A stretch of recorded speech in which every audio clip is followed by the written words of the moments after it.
Thank you, Mr. Chairman. I yield myself 5 minutes. I rise in support of this package today, which includes the financial services and general government and the National Security, Department of State, and related programs appropriations bills.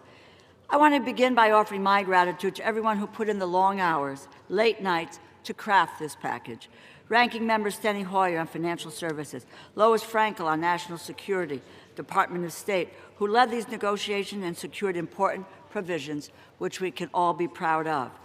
The Appropriations Committee staff in particular, Matt Smith, Aaron Kolodziejski, Philip Tizani, Ed Etzkorn, and Laurie McNone, who worked tirelessly to produce this legislation, and our counterparts in the majority, led by my friend Chairman Cole and the subcommittee chairs David Joyce and Mario Diaz-Balart. These two bills are a continuation of our efforts to reassert Congress's power of the purse, reject $163 billion in cuts proposed by the Trump administration, constrain the White House's abuse of the budget process, and protect Democratic priorities at home and abroad. This bill supports the small businesses and entrepreneurs that fuel the American economy by providing more than $1 billion for the Small Business Administration and increasing funding for entrepreneurial development programs by $13 million. Small businesses employ nearly half of the American workforce. At a time when so many families are feeling the weight of the affordability crisis and job prospects feel few and far between, we must do everything in our power to increase economic opportunities in the communities that need it most. In support of this goal, this bill also provides $324 million for community development financial institutions, rejecting efforts by the Trump administration to fully eliminate large portions of this program.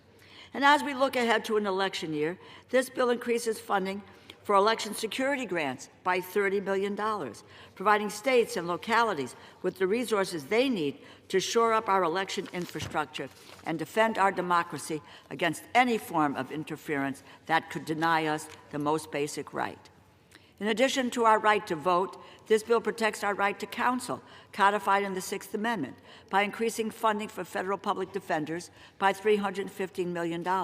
This helps to ensure due process is not just a privilege reserved for the wealthy few, but a protection guaranteed to all of us, regardless of status.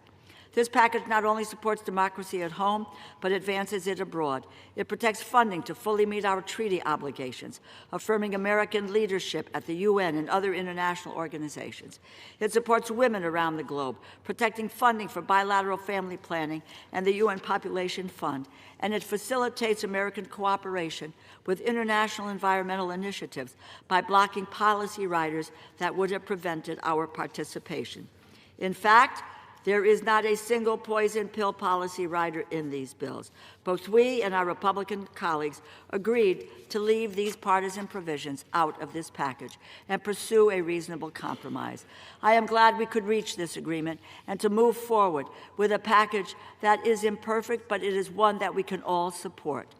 While there are certainly some things I would change about these measures, they are both vastly superior to yet another continuing resolution or a lapse in funding, either of which would afford the Trump administration greater leeway to abuse the budget process, which they have shown an eagerness to do from the moment they took office.